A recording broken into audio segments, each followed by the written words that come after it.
I have come from 3i Atlas to give you technology. The human race has been benefiting from our technology for a very long millennia. Yeah. Great. They just elected a Muslim socialist, the mayor of New York City. It's over.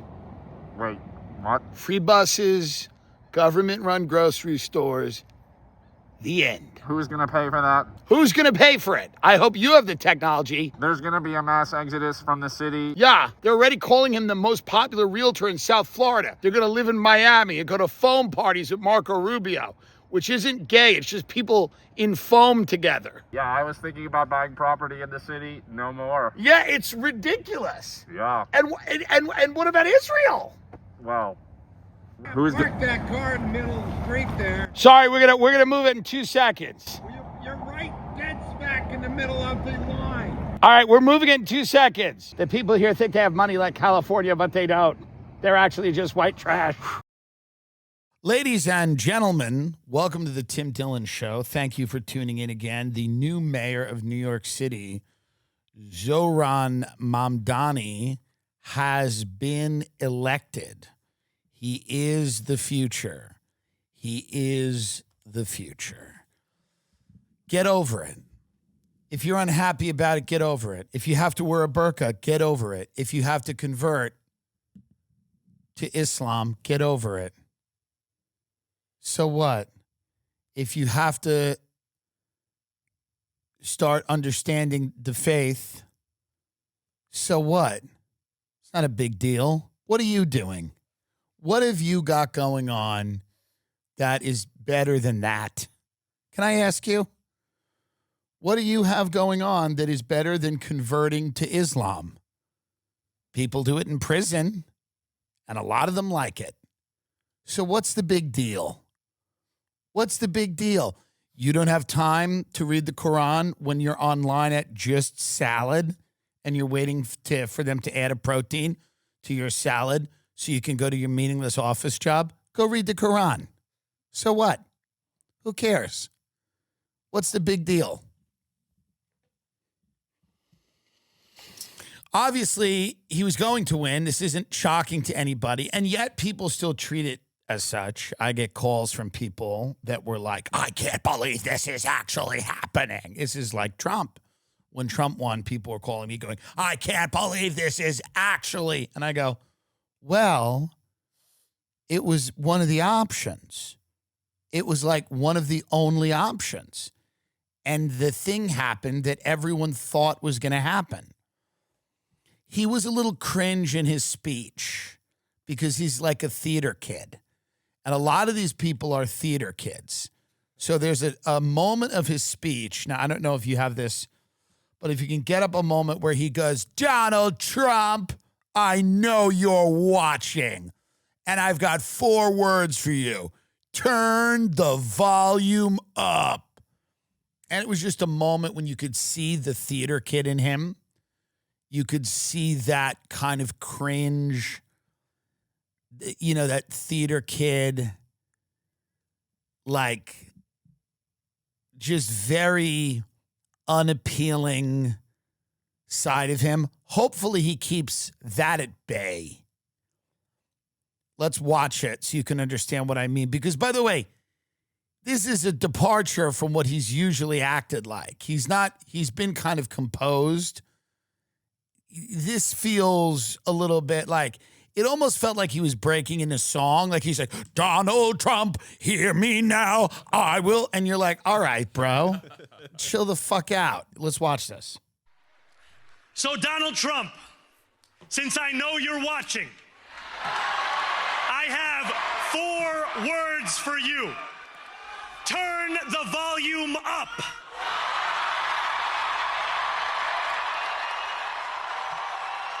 Yeah, I mean, it's you know. Yeah, okay. Turn the volume up. We'll see what happens. Here's my attitude with this guy. There's a lot to not like, but if it doesn't work, I will just leave because I don't care. This is the actual only way to approach I don't care is now not only necessary and appropriate, it is vital to your mental health. I don't care. I don't care. Well, what if he, I don't care. I'll leave. I'll just leave. You can just leave. I don't think he's going to do the things people think he's going to do. I don't think we're going to have rapes on every corner. I hope not. But if we do, if we have a rape on every corner, like a violent rape on every corner, I'll stay for a few months because it'll be interesting, you know? But then eventually I'll be like, another rape? I'm trying to get in my steps. You know what I mean? Like if it's like, wait, another rape? What? I'm trying to go to the Greek place. So if it's going to be a rape on every corner, I'll just go. I'll just skedaddle.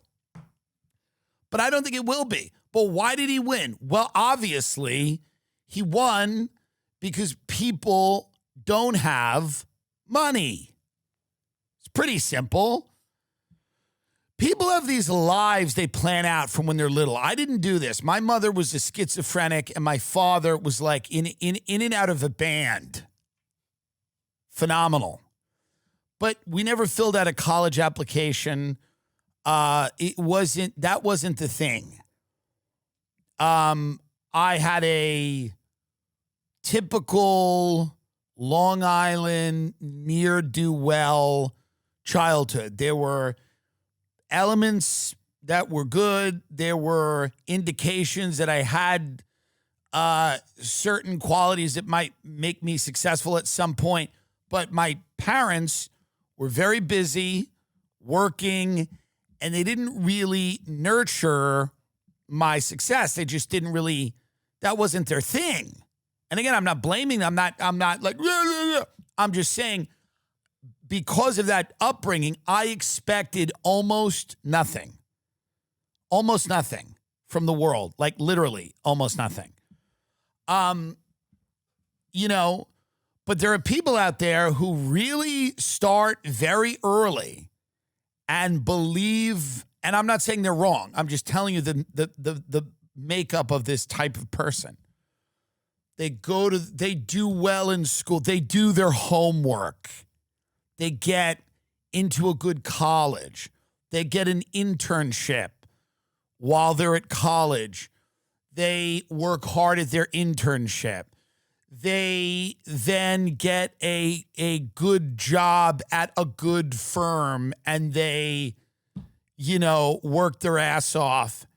And those are the people that are finding it increasingly difficult to afford New York City. Those people. The paint by numbers, pin a ribbon on me. I did all of the right things. I have all of the right views. I post all of the right things on social media. I say, you know, the things I'm supposed to say. I don't rock the boat. I am a very nice, albeit forgettable, but you know, I'm a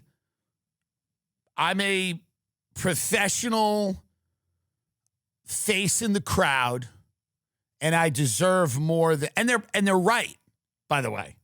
They're not wrong. Do I love these people? No. They bore me. I'm bored. I don't hate them. I'm not like, kill them, but they're boring. They're normies. They're boring. They bore me. They're boring. I like people that have more to say, or maybe that they had a different route in life. And a lot of my friends are normies. And I because they're my friends, I'm friends with them. But if they weren't my friends, I wouldn't be friends with them. If I didn't know them for a long time, they would bore me to death. And it's not it's not their fault. They're just boring and vapid and surface and dull and pointless, and their lives don't have any meaning, and they infect me with how boring and dull they are, and their concerns are so small and petty. What a waste of a life they live. But I don't dislike them. Do you see?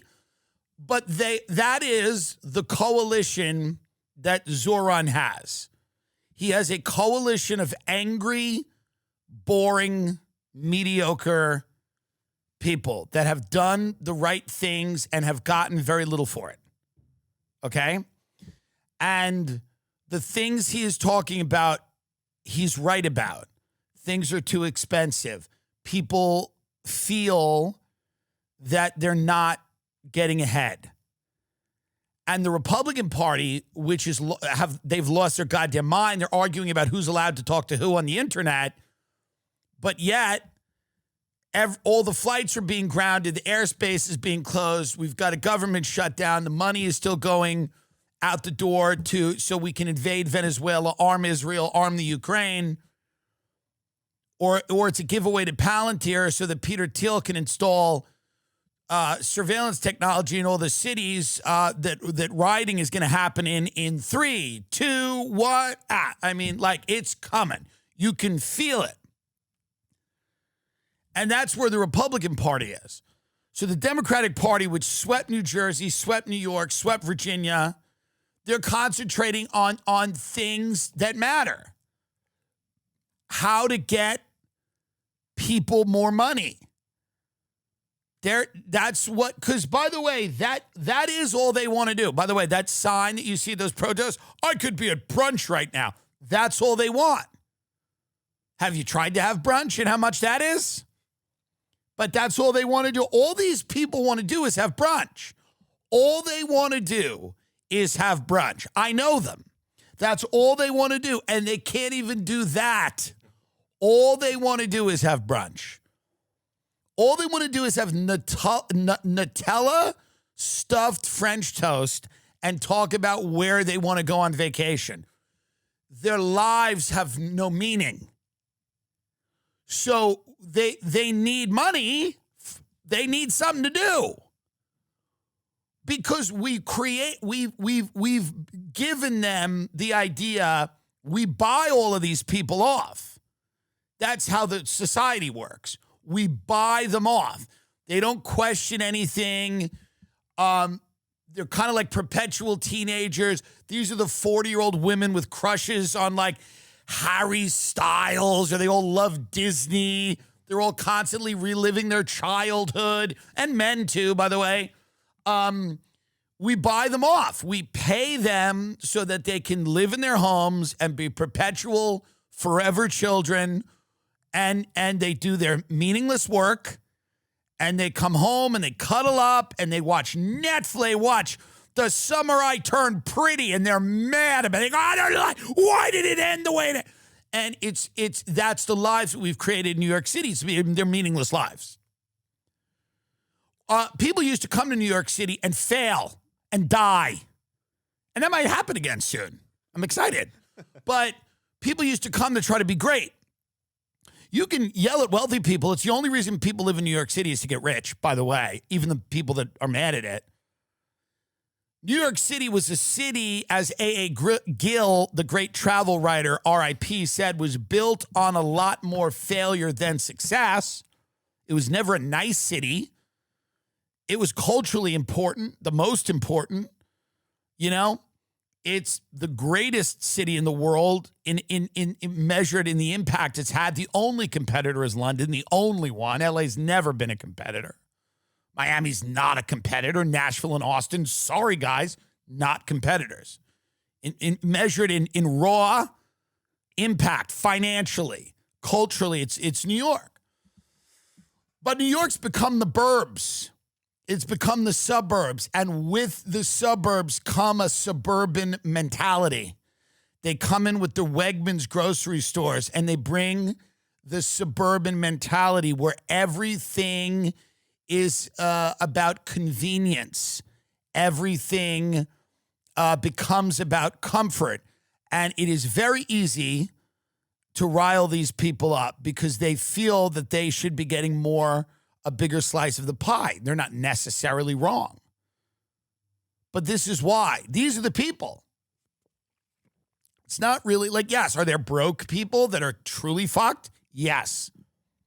They exist, and I'm sure a lot of them voted for Zohran. But a lot of the energy his constituency brings is an energy from the burbs into New York City, and these people are trying to buy meaning in their lives because they don't understand the point. They look around, they go, what exactly is the point? That's what they're trying to figure that out. They go, I get on this subway every day. I pack in. I go to the area by Bryant Park. I go to Midtown. I go into an office, and I do nothing that matters to anyone. To anyone. Nothing. Nothing. And then I have my lunch, and I talk to some bitch next to me, and she does nothing that matters. Nothing. And we go then back on the train and back to our tiny apartment, and we don't know what we're getting out of this. We want more money because that's what the whole thing's about. People lie. They could say it's not, but they go, what am I doing this for? Why did I move here? Why am I here if I cannot share in the disgusting wealth that certain people have? By the way, not judging it, but that's what it is. People are pissed. They go, where the fuck's my money? Where's my goddamn money? Their parents visit them in their little prison cell, and the parents go, oh, this is nice.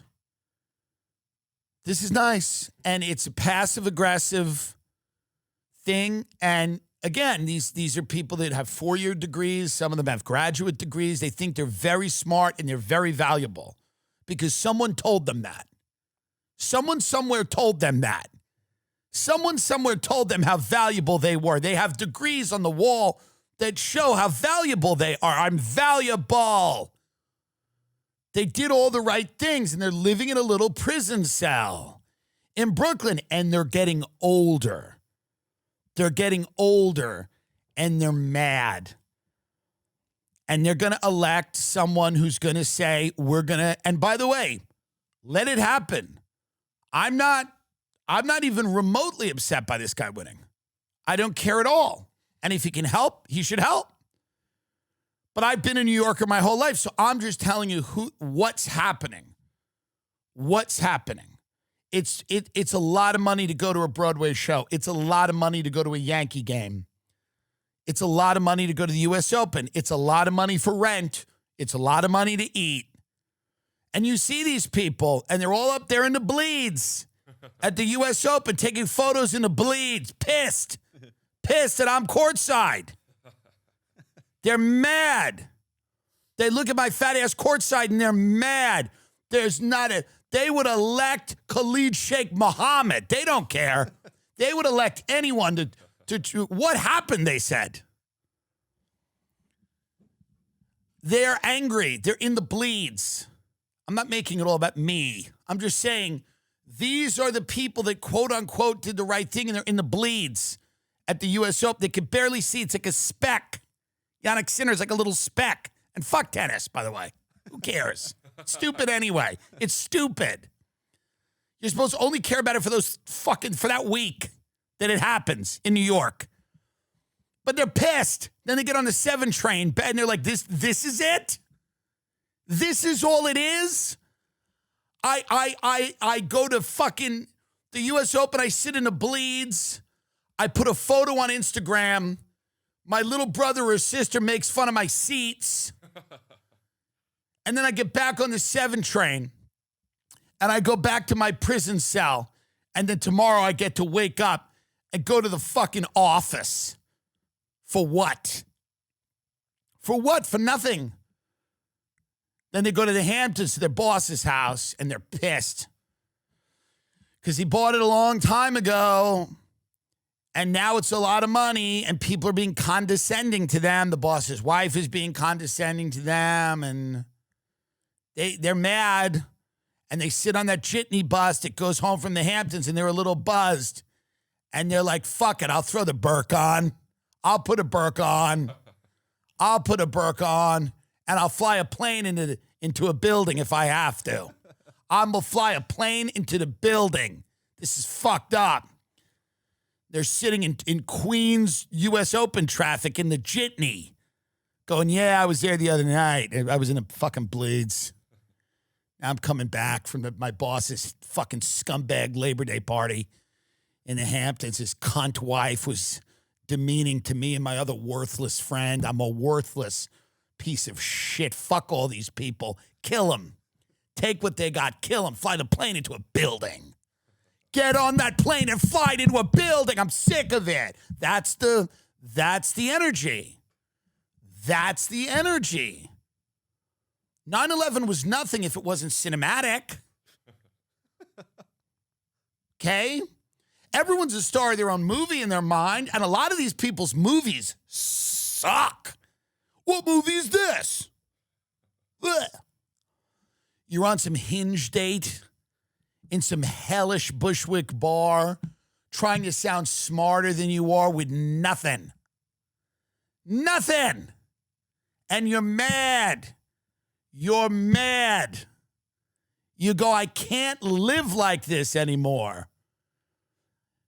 You're going to fly a plane into I want to fly a plane into a building. I want to fly a plane into the Pentagon. That might not have happened. It probably was a missile. I want to shoot a missile into the Pentagon and say it was a plane. That's what the smart people say.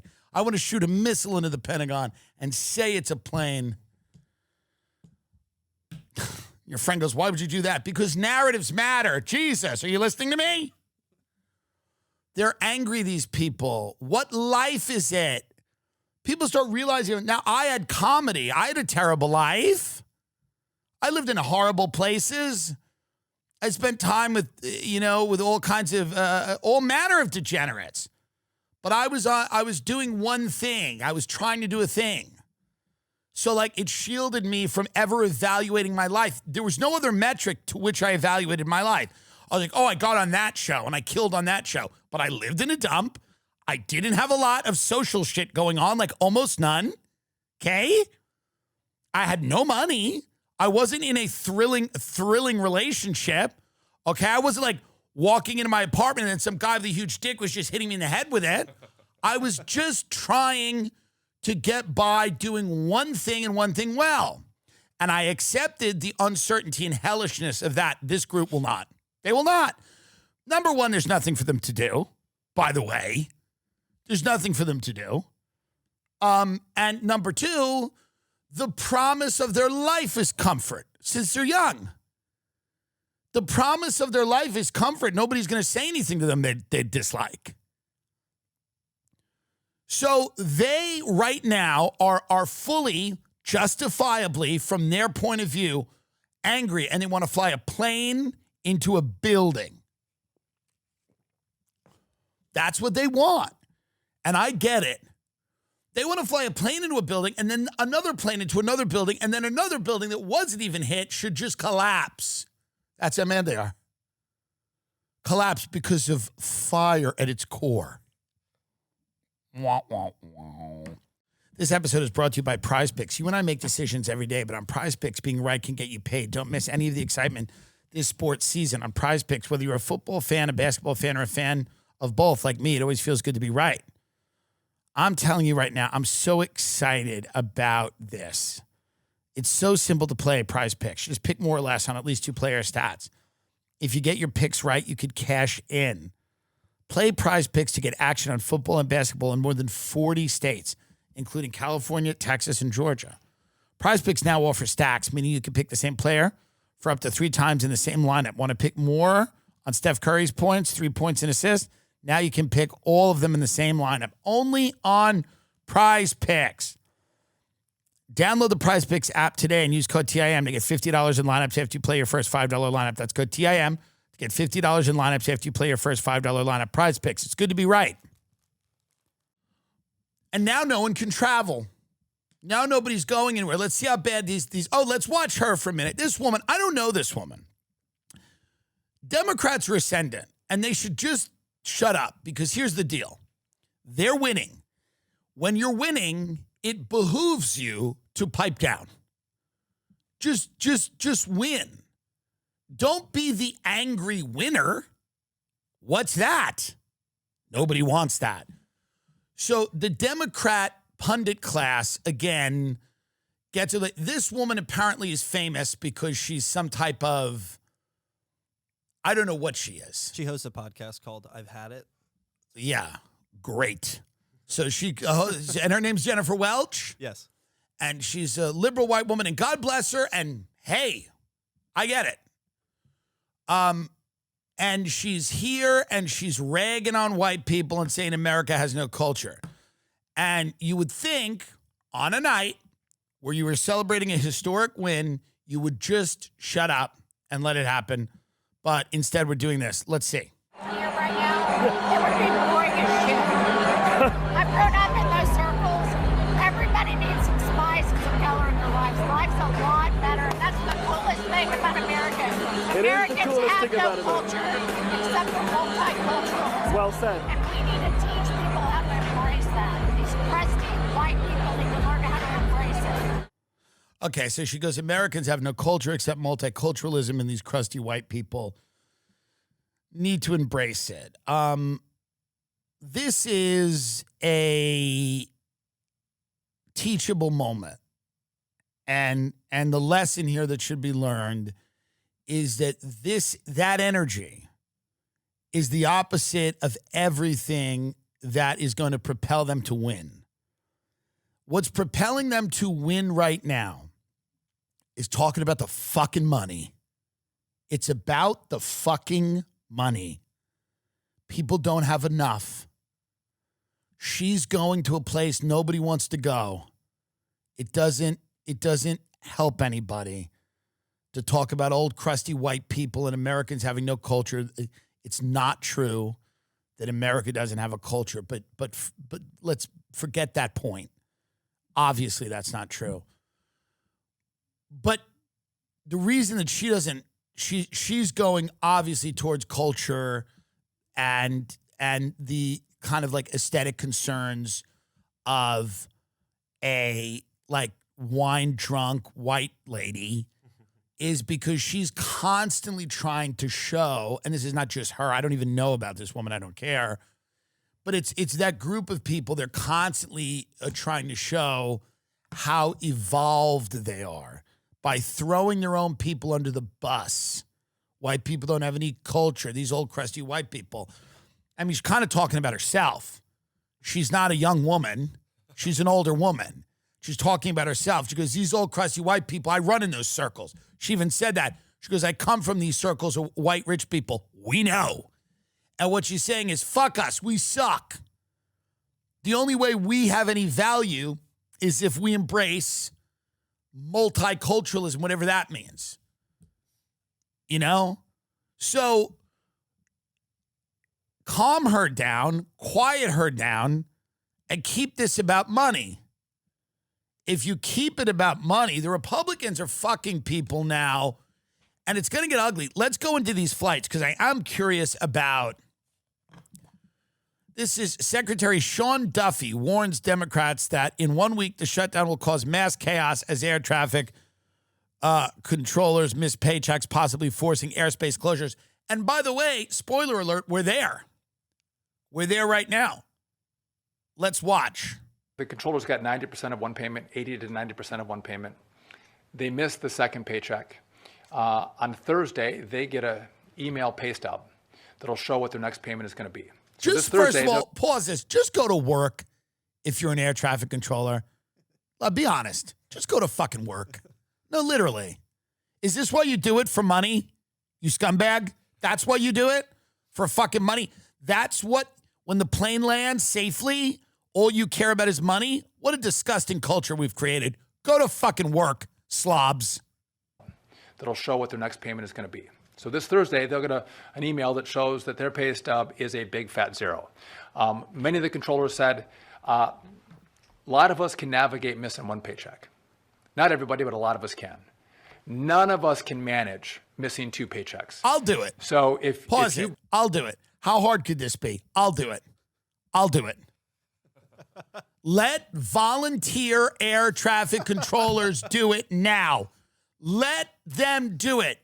All the January 6th people that were pardoned, put them in a tower. Put the air traffic controllers in a tower, January 6th people that were pardoned. Put them in a tower now. How hard could this be? It's easy. There's the plane. All right, land on the runway to your left.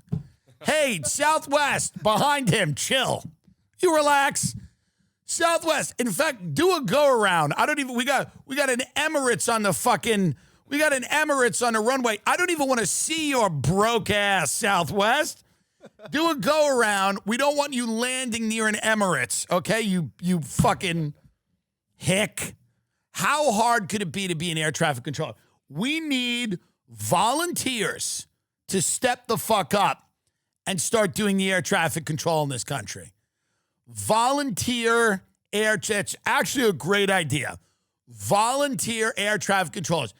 People that are retired, they're bored, they don't need the money. Some of these people drive Uber to just do something, have a little extra cash.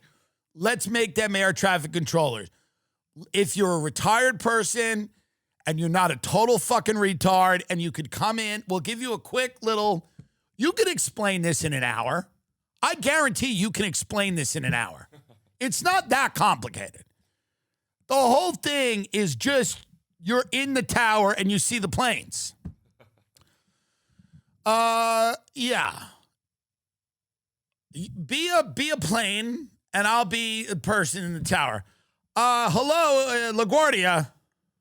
Air traffic control, this is Spirit 729. We are coming in for landing. Are we good to go? You're good to go. It's Spirit 729. Just do your thing. Don't fuck up. Don't fuck up. Do your thing. Okay. I mean, here's the thing. Maybe we're at a point where pilots need too much help. That's the other thing. Like maybe we're at that level where it's like, what is this? Yeah, there's a runway. Put the plane on a runway and then get out of here. I mean, what do these bums need? And TSA, they're not showing up. No one's showing up because apparently it's all about money to these people. They don't care. Father and son stung to death by hornets while on a ziplining vacation in Laos. This is a very sad story. And it makes me very happy that my father never really took me on any vacations where we did any thing that was about physical exertion. My father would take me to places like the Chatham Sheep Herding Company where we would we'd watch lesbians make cheese. But you know what? I'm alive. My father took me to the Blantyre Castle once. The Blantyre was a castle in Massachusetts. It was a Relais and Chateau property. Many of the people here are, probably don't know what it is. No offense, but it probably closed. But it was a really nice place. I like to go see rich things when I was young. And they didn't really even let children at the Blantyre. See if the Blantyre is still there. Lenox, Massachusetts. They didn't even like children at the Blantyre. But my father was like, he's not a regular kid. He's not going to want to run around. He just wants to see this castle, and he just don't let the souffle fall before it gets to the table. He hates that. I don't know where to take him. Just please let me take this faggot to your castle. He wants to go. He wants to go to this castle. He doesn't want to go to Disney World. Look at this. And because he had a friend in Massachusetts and we visited them and then we went to this cat. I wanted to see the castle. I wanted to see, because I knew that I had to direct my family. Because my mother and father took me to a place once called the Enchanted Forest. This was like an amusement park in Canada. Look this up. I guarantee you they were trying to human traffic me. I guarantee you that's what they were trying to do. Because no one's even heard of this. It was like in Canada. Look how creepy this park is, by the way, if you can get this up. Yeah, here it is. They took me to this. I wanted to go to Disney World. They took me to this Satan festival in the park. Okay? This is a real thing. Look how creepy this is. They took me to this. they took me to this. It was like this bootleg weird park, okay? And I guarantee you there were, this was like a vacation. So I had to start asking and telling my parents where I wanted to go. I would look up, things like I would read, and there would be a mention, like I'd read the New York magazine or something, and there'd be a mention of a place, and they'd be like, blank, blank, met at the Blantyre or met at wherever. And then I would tell my parents, because we didn't have the internet back then, I'd go, hey, can we go to this? I know you're both white trash, but I'd like to go to this. So occasionally they would take me to one of these places, and they would go and then they would walk in, and my mother would walk in with like a Mickey sweater on, and my father would walk in, and I was so deeply ashamed of them, so deeply ashamed of them, so deeply ashamed of them. And I would walk in behind them, and I would look probably good. I had like a kind of an air to me. And I remember once, one of the best times ever when I was a little kid, I was sitting in this we were having lunch in this castle, the Blantyre. And a woman walked in, and she said, where is Maurice? And the guy went, oh, Maurice is out today. She goes, I've planned the whole thing with Maurice. I've planned this entire thing with Maurice. He goes, no, everything's going to be exactly as you had it planned, but he's just not in today. And then the woman went, call him. Call him. And he goes, oh, well, it's his day off. And the woman goes, call Maurice. And me and my father thought that was hilarious because, number one, when you're poor, like I was and my father was, nothing's better than seeing another poor person abused. That is the greatest feeling in life. If you have a day off from getting abused, seeing another loser get abused is great. Number two, I immediately knew that I wanted to be in a place like that because I found it it was a moment of beauty to me. Everyone says that movie Rudy is really inspiring, which I get. But to me, that was very inspiring when she said, call Maurice. Call Maurice. Where the fuck is he? It's the day of the event. Where is he? I've planned the whole thing with him. And I found that really inspiring. I said, that's kind of a beautiful moment there between different types of people and everyone doing, and it was kind of beautiful. Now, of course, the commies in the audience get mad at that because they think they should be the one planning the event. Sorry. But there was something beautiful there about that woman. I knew immediately that woman wasn't happier than the waiter. She wasn't, her life wasn't necessarily better because she had more money. Her material concerns were better, but her life was not necessarily happier, and it didn't have more value than that waiter. But in that moment, I understood that this woman, for whatever reason, she just wanted Maurice. She didn't care about anything else. It was a level of focus as a child my family's never had. My family never had any focus. My mother and father would try, my dad would be like, we're going to jog every morning. I'd say, okay, we do it one time. And then 3 months later, we'd walk one other time. There was no focus. My mother didn't have any focus. They would get distracted by food, pizza. Ugh. They'd get distracted, no focus. And the focus at the Blantyre Castle that I remember is this woman go, where is Maurice? Straight lock eyes with the guy. Where is he? I planned it with him. He's not in today, but I planned it with him. Well, everything will be the same. Call him. I want to talk to him. I want to hear why he's not in. I want to hear the sound of his voice. Focus. Tunnel vision. There was something beautiful about that. And as a young child, to me, that is still my best vacation. That's the vacation I enjoyed the most. Because I got to see that. Who gives a fuck? I've done Batman the Ride. Who cares? What is that? Who cares? Okay? That was a moment that I'll always remember my entire life when a woman had had enough and she wanted Maurice. And I sat there and my father kind of giggled as he like ate his soup. And he goes, she's not playing around. He said that to me. He goes, she's not playing around. And even he knew that she wasn't fucking around. You know? And my father, one thing that I've always been proud about of my father is that he never pretended that our family unit was something it wasn't. He always was like, listen, those people are in that part of the world because they're not slobs. We are disgusting and lazy, slovenly bums. That's what my family. That's a photo of everyone in my family right there with a cane and a top hat because we're Irish.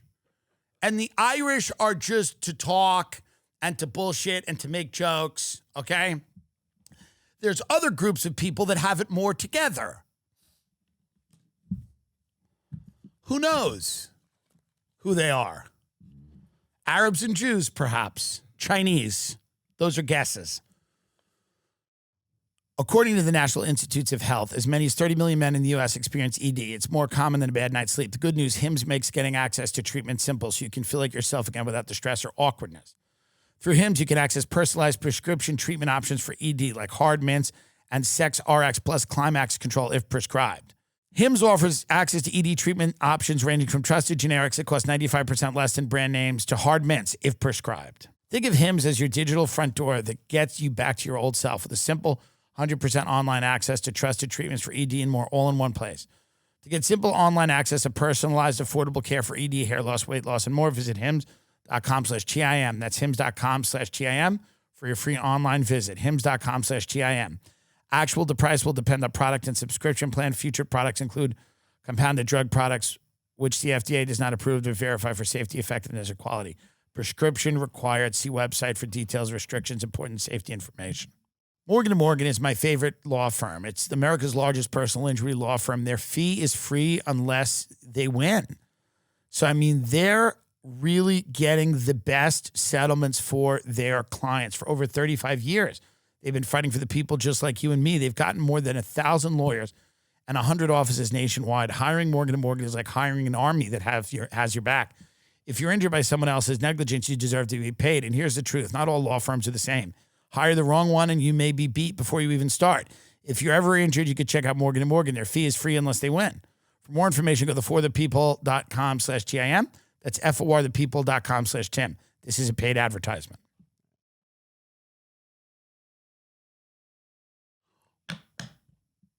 But what was I don't even know the point here. But the point is that I'm just saying that, like, wait, why did this guy die with his kid? My father never said, let's go ziplining. He would say to me, we're slobs and we're nothing. You understand that? And I go, yeah, of course I do.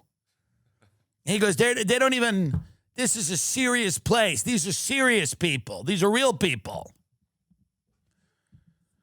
Daniel Owen, 47, and his 15-year-old son Cooper were swarmed and stung more than 100 times while they were ziplining at an eco-adventure resort near Luang Prabang on the Mekong River in Laos on October 15th. This is why I know some rich people now, and all they do is bullshit like this. All they do is shit like this to get their jollies. They do very dangerous stuff. They sail around the world. Some of them fight in the Ukraine war. Whatever it is, they are bored. So they're always doing death-defying stunts. And now, here's the great thing about what Trump's done to the country. Now a death-defying stunt is just sitting on a Delta flight on a runway, waiting and hoping. You don't have to go to Laos, okay? You don't have to get stung by a bunch of bees. You just pray, hope and pray while you're sitting on a runway that your flight is not launched into another United plane because everybody's exhausted and tired and they've had enough, which is why we need volunteer air traffic controllers to come in and So can we play some of this Kristi Noem repost disturbing AI-generated music video about self-deportation? This is the Homeland Security, by the way. And by the way, Kash Patel defending his girlfriend, going, she's actually a great singer. We're going to go to that, too. The administration is a reality show. That's what it was designed to be. And the reason it's designed to be that is because behind the scenes, they are plotting, I believe, to destroy the world. But let's see Kristi Noem.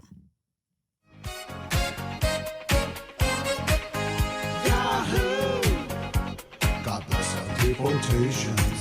Self-deportations, come on. Self-deportations, come on. There's an option just for you, the path is clear. Self-deportation, no longer live in fear. We'll help you pack your things, we'll pay for your flight too. We're gonna celebrate your departure with you. Come on now. Self-deportations. Stop it for a minute. Does this seem like a serious government?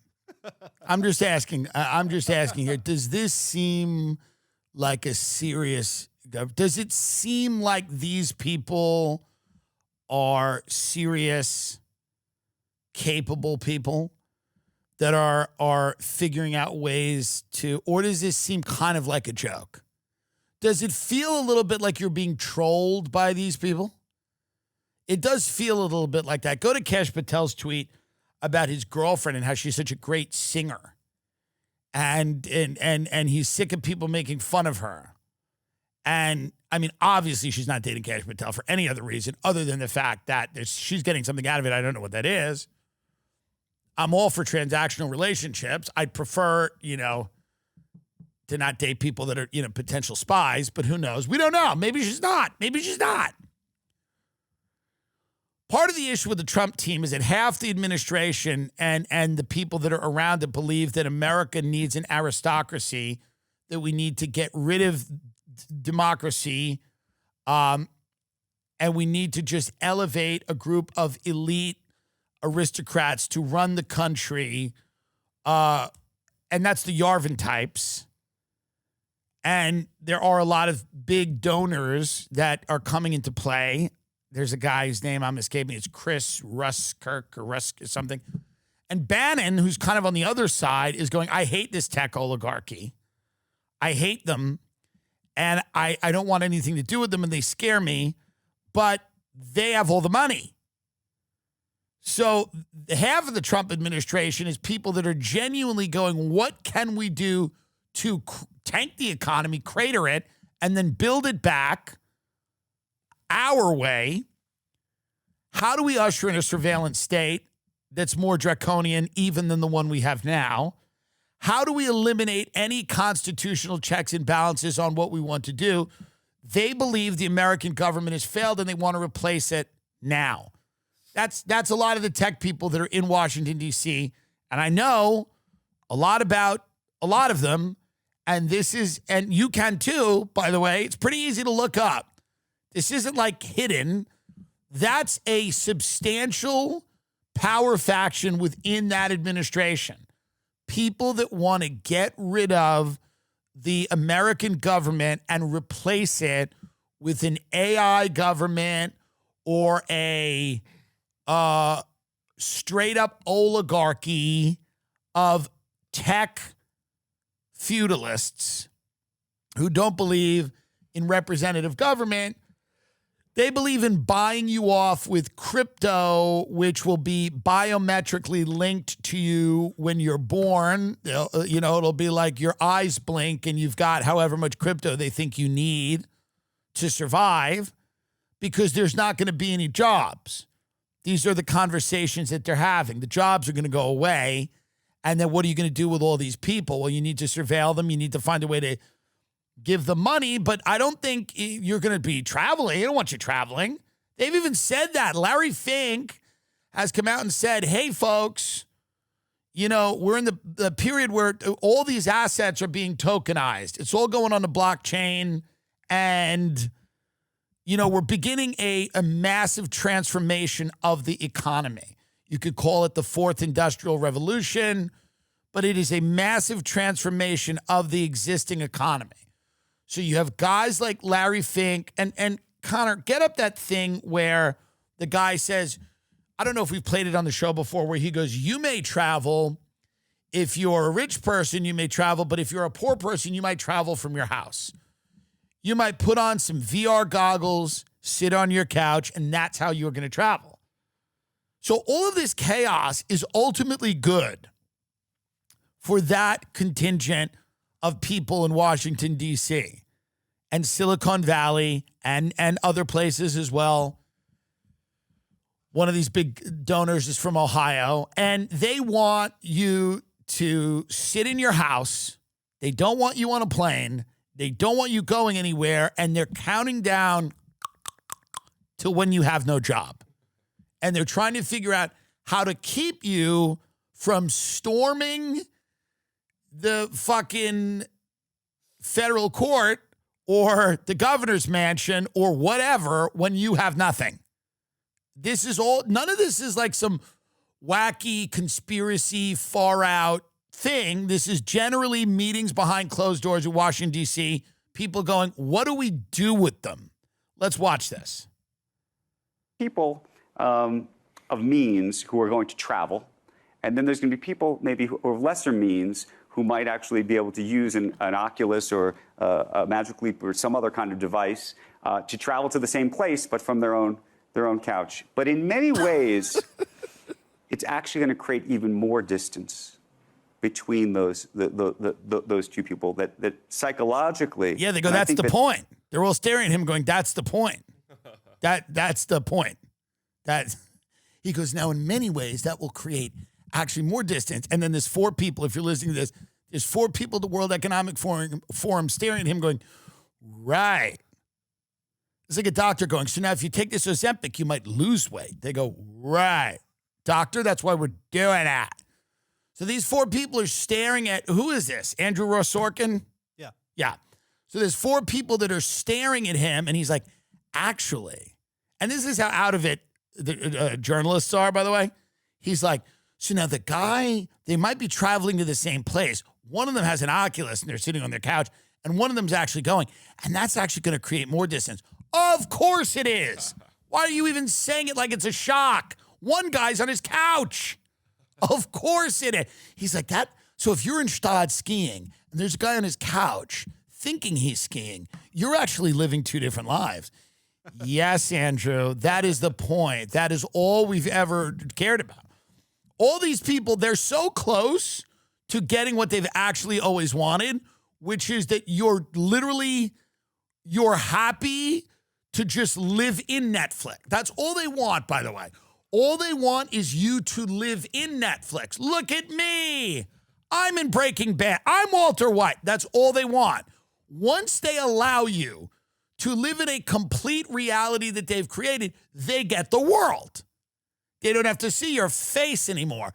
That's that woman from that cast. I want to speak to Maurice. Well, I've planned it all with Maurice. Call him. Call Maurice. But that's what they're looking to do. Back to Kash Patel here. Kash Patel, okay, this is the director of the FBI. And I know, like, Candace covered this. I was actually on the phone with her. I talked about this. The disgustingly baseless attacks against Alexis, a true patriot, and the woman I'm proud to call my partner in life are beyond pathetic. She is a rock-solid conservative and a country music sensation who has done more for this nation than most will in 10 lifetimes. By the way, how could that even possibly be true? But go on. I'm so blessed she's in my life. Can we get any of her music up, or will we get a copyright strike from the FBI?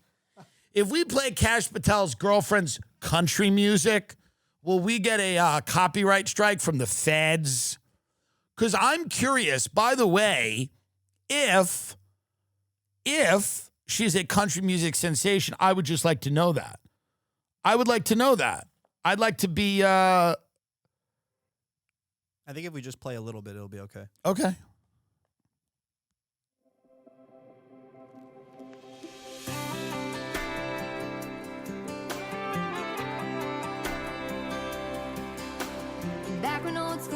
mainstream radio was always clean. People read their news and angst. Steel guitar was on everything. Folks lined up to hear straight sing. Rock this down, long live the king. Drop a needle down on the vine. Her windows down, just driving 4 miles. It feels like it's been And she a goes, while. Israel! They're like, no, hold on. You didn't get the lyrics? You didn't get the lyrics? Tel Aviv, I've been in Tel Aviv. It's such a pretty sea. I love Tel Aviv. Israel is for me. I love Kash Patel. Indians don't smell. That's a stereotype. I'm just a country star. I met him at a bar. I'm not a Mossad plant. Why would you say that? Why would you say that? There's lots of files in the office. It's impossible to say which ones are Jeffrey's. Let it go. She releases a song, Let It Go. Because we're proud Americans. We're concerned with our families. We don't need to see no files. Mind your own business. Mind your own business. That's a Kash Patel girlfriend. God bless her and her music. Maybe go over to Kalshi.com and bet on how long do you think the government shutdown will last? Many people I know think it'll go to Thanksgiving. How fucked up is that? That's fucked. You know? Let's be real. Owning a handgun for self-defense comes with serious responsibility. You need it secure, but also accessible when it matters most. Too often that means choosing between locking it away or leaving it out. Vulnerable to kids, guests, intruders. That's the problem StopBox USA set out to solve, and they nailed it with the StopBox Pro. It's a 100% mechanical, keyless, battery-free lockbox. It gives you instant, controlled access to your firearm. No electronics, keys, or codes required. No keys, codes, no apps, just a patented 5-button locking system that responds only to your unique input. It's fast, intuitive, and built for muscle memory, so you're not thinking, you're reacting. When seconds matter, that makes all the difference. Never worry about tariffs because everything is sourced right here in the USA. All StopBox products are made proudly in their own facility right here in the USA. For a limited time, our listeners get 15% off at StopBox when you use the code TIM at checkout. Head to StopBoxUSA.com. I'll say it again, StopBoxUSA.com, and use code TIM for 15% off your entire order. After you purchase, they will ask where you heard about them. Please support our show and tell them our show sent you. Laughing at life is easier when you actually feel good. Between processed foods, environmental threats, the modern stressors of just existing in today's world, feeling run down has become the norm, but your body wasn't meant to feel this way. ARMRA colostrum is nature's original superfood. Colostrum is packed with over 400 bioactive nutrients that fortify gut health, strengthen immune health, promote healthy metabolism, and fuel fitness performance, because keeping up with the chaos of modern life is a lot more fun when you have the stamina to do it. We've worked out a special offer for my audience. Receive 30% off your first subscription order. Go to armor.com/Tim or enter TIM to get 30% off your first subscription order. That's ARMRA.com/TIM. Strengthen immune health, fortified gut health. I mean, you need this stuff, folks. The benefits never end. They never end. It's never ending. Study finds nearly half of all LGBTQ plus characters will disappear from TV next season due to series cancellations. Well, here's what happened. People started to get stuff on TV just because it showcased a gay, lesbian, transgender, non-binary storyline. Some of the greatest characters in TV and movie history have been gay, lesbian, blah, blah, blah, trans. But if you're getting projects on the air simply because you have a diverse character or storyline that you're shoehorning into something, it's going to suck. People are not going to watch it, and a lot of them are going to get canceled. This is what happened. We had an era when people just wanted to paint by numbers and they wanted to check boxes, and they would say, let's get this show on because this show's about, whatever, a one-legged Palestinian non-binary barista or whatever, which I would watch that. That actually does sound good, like a one-legged Palestinian kind of wheeling into a Brooklyn coffee shop and then falls in love with a Jewish woman. That I will watch. But many of it isn't good. Many of them aren't good. So I think what's happening right now is that there's a kind of a detente, hopefully, in the sense that people are no longer trying to force these shows if they totally suck. That doesn't mean also that there isn't a pendulum swing. There's always pendulum swings. Now, the Republicans now, the only one who seems to get it, as crazy as he might be, is Steve Bannon, who goes, no, we're in deep trouble.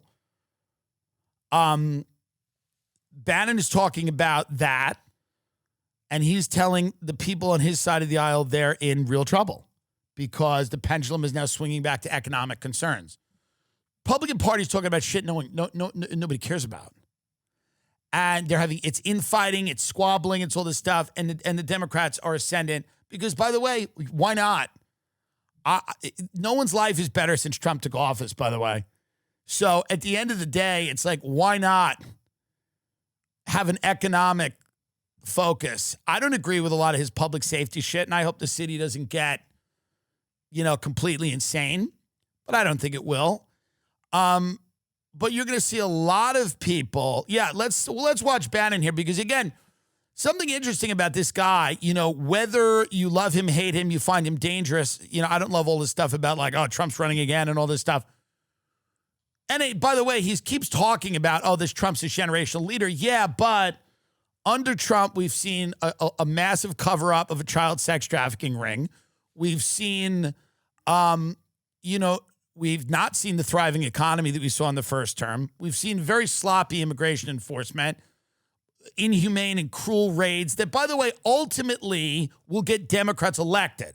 So number one, the reason to not like the raids, if you're a person, the reason to not like them is because they're inhumane and a lot of them are barbaric. Some of them are necessary, and some of these people have done fucked up things and are criminals, and some people are breaking the law and need to go home. And some people that even aren't criminals that have been here however long, maybe it's a few years or whatever the case may be, need to be deported like they would be in any other country on earth. But the way that they're being carried out, Christy Noem reposting these AI videos, the needless cruelty, the unprofessionalism, the ICE agents in the Halloween mask, all this stuff, Democrats are getting elected and will continue to get elected. So if you're on the right, you look at this and you go, this has done nothing ultimately for border security, will ultimately hurt it. If you care about a secure border, which the Democrats probably don't, it's not part of their platform, really. Now, if they're smart and they make it part of their platform, I think they'll easily win. But again, I tell all these people what to do. No one does what I want, so everyone gets what they get. It's fine, and I get it. Who's listening to me? You're not going to always listen to me. That's fine. But Bannon kind of gets what's happening maybe on a cellular level that other people don't. Most people in America are not ideologues. The Republicans are captured right now by ideology. A lot of cerebral discourse on the future of America and the role of women and the this and the that. People are really focused on their pocketbooks, their money. People are not going to go back to the 1950s. It's not going to happen. This is a fantasy. And these guys want to go back to the Pax Romana. These people want like the Catholic Inquisition. That's not going to happen in America. Sane, sober-minded people are never going to support that, nor should they. It's the fantasy of people that spend most of their days online. But what Americans will do, they will elect people that will make the material considerations of their lives better. And Bannon knows that, and that's why Trump won. Trump won because of a cratering economy. People were looking at immigration going, it's out of control. Money's going abroad. Our kids don't have a future. Those were Republican issues, and they've lost them. Let's see Bannon here. And I will tell you right now, as God is my witness, if we lose the midterms and we lose 2028, some in this room are going to prison, myself included. He kind of likes jail. He's always talking about going to jail, but go on. They're not going to stop. They're getting more and more and more radical. And we have to counter that. And what do we have to counter it with? We have to counter it with more action, more intense action, more urgency. We're burning daylight. If you look across every aspect of this, we have to codify what President Trump has done by executive order, right? We have to codify it. And people say, well, they're just going to be messing bills and pass Senate. We got to put aside these structural barriers and get on with it. He understands what's interesting about this guy. He understands that, and again, you could love him or hate him, and I don't hate him, but I think he's like, he's a force he's like a chaos. He's a force of chaos, but he's very interesting to listen to. And I had him on the show. I interviewed him. And what he understands about the country is he does understand there's forces that are trying to tear it apart all the time, not just every 4 years or occasionally. And he knows some of those forces are embedded in the administration. I've talked to him about it privately. He knows, and publicly, he said it. He knows that a lot of forces in and around the administration are trying to steer it into a techno utopian society where the rights of an American citizen are essentially meaningless. They don't matter. They are not, they are not the principle by which society is built. Society is built in this new version with a huge emphasis on efficiency and people's rights getting trampled on and people's ability to live freely is going to be diminished to serve the greater goal of this transformation of society. Go to Larry Fink and get the tokenization of assets up. I want to, and I don't know if we have the video of that or if it's just a quote from him, but there might be a video, and they're talking about the transformation of the world economy, the global economy, and the whole entire thing is there's two parts to it. There's the financial part, which is, I don't understand, and I'm not an expert, and I'm not going to pretend to be, and I'm not going to explain to you how that's all going to work. But the other part of that is going to be the power, how power is exercised in society and who has it and what they're willing to do. This is I believe this is Larry Fink, who is the CEO of BlackRock. Larry Fink, friend of the show. Larry Fink, everyone. I do believe we're just at the beginning of the tokenization of all assets, from real estate to equities, the bonds, across the board. There's $4.1 trillion of money sitting globally in digital wallets. A lot of that money is outside the United States. If we could tokenize a ETF, digitize that ETF, we could have investors who are just beginning to, invest in markets through, let's say, crypto. They're investing in it, but now we could get them into the more traditional long-term retirement products. So we look at that as the next wave of opportunity for BlackRock over the next tens of years as we start moving away from traditional financial assets by repotting them in a digital manner and then having people stay in that digital ecosystem. Right. Well, here's the thing. It's kind of like a soft fascism where you don't need a gun to your head because they can turn you off. So you can get put in jail for a social media post. They can turn the money supply off that you have. They have a digital ID. They can mandate, if it's a vaccination or if it's a carbon passport and allow you to travel. They're gearing up for the next phase, which will be I've always said it will be climate related. And I still think that's a huge part of it, where they will kind of limit travel. They will talk about carbon emissions. They're doing this all over the world.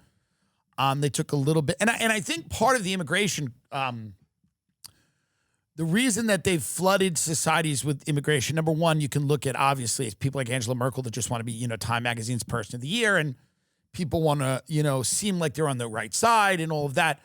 But one of the reasons that they have made and will continue to make societies more chaotic is because the more chaos that's present in a society, the easier it's going to be to get people to accept the next phase of what's coming. That's pretty obvious.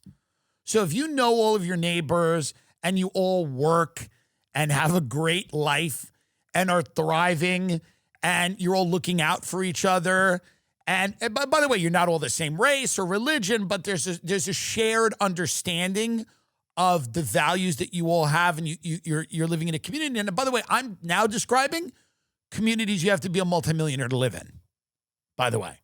Those regular Gilmore Girls American communities that everybody dreamed about, those communities now are places like the Hamptons, the Sag Harbor, or whatever, these little cute towns in Westchester, New York, or somewhere in the South. And, but these are expensive.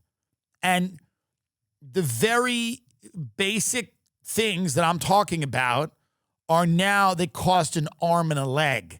And most people are priced out of that. So most people are living in very large cities or, kind of urban areas. They don't really know anybody. And that's fun when you're young and fun if you're old and rich, but less fun if you're middle-aged and you don't have a ton of money. It's less fun to live in a box in Brooklyn, the first 20 minutes of the episode. But then you look around at the surrounding suburbs, and a lot of them have been completely destroyed. So the reason that you would do that and you wouldn't care about the culture of a country is if you were about to completely rebuild it from the ground up, completely restructure it. If you wanted less hurdles to that, you'd make people poor, you'd make them broke, you would make their communities they wouldn't be desirable places to live. You would flood the country with different groups of people who didn't have a lot in common so that all of those people could never get together and oppose the things you want to do. You'd make people pretty desperate. You'd get rid of education standards. You would, hollow out people's financial standing. They wouldn't be able to retire. Obviously, we've had a broken healthcare system forever. All of that would be done wittingly or unwittingly, but it unwittingly seems odd. It's a hell of a coincidence that all of this has happened, and now the next phase will be every single problem that I just described. The solution is going to be participation in the next phase. And if you resist, you'll be able to resist. They're not going to come and show up to your house and put guns in your face yet, but you're just not going to get any of the things. So all of the things and the goodies and the creature comforts that you may want are going to come with a price. And the price is going to be you're going to now get on the grid in a serious, major way. And if you refuse that, you can go live in a failing town that's infrastructure is crumbling that we put no money into. But if you want to live in the city, the 15-minute city where you can walk and get stuff, and you want a little job and it's a part-time job, you got to do the things. You got to get the digital ID. You got to, you're going to have to, submit to all these background checks and mental health scans and everything like that to make sure that you are not any type of problem. That's coming, and we can see it. And there's two phases of that. There's many phases, but the main two are the transformation of the economy and then the transformation of the political and cultural environment. And there are elements of the Trump administration and elements of their donors and funders that are pushing this to an unbelievable degree. And they want it to happen now. They want it to happen now. They want the rollout to start sooner. And if J.D. Vance wants a political future, he's going to have to come out and either distance himself from these people or talk about what exactly his vision is. He's going to have to break with Trump on some things. And because the people that I'm talking about, and we all know who they are, obviously, it's companies like Palantir, but it's not only them, by the way. It's not only them. There's a lot of companies, and there's a lot of donors that believe this stuff too. And they're connected to Trump, and some of them helped him win. So this is where we're at right now. And if you think I'm wrong, you can say I'm wrong. I'm not wrong. I mean, okay. Hopefully I'm wrong. I'd love to be wrong. I'd love to go, well, I was wrong about that. But it's very obvious that this government shutdown is only good for people that are sitting in the back going, massive dysfunction will require a massive response that will be nothing like you've ever seen. It will be different than anything that's come before. And there are elements of that community, the tech community, the big money donors that believe there needs to be an aristocracy, that the American government is kind of an outdated, archaic, broken thing, and that it needs to be replaced, and people don't care about democracy. They just want food, shelter, housing, things. That's all they want. That's all they care about. They don't want rights. They don't want the freedom to say things or do things. They just want a standard of living. And if you give them that, they're going to be okay with it. They'll be okay with everything you do. They're not going to ask too many questions. So I never went down a zip line with my father in Laos. I never did it. I never did it. I never did it. But from a very young age, I made my parents take me on the types of vacations where I could observe the types of people that I met later in life that I'm talking about right now on this show.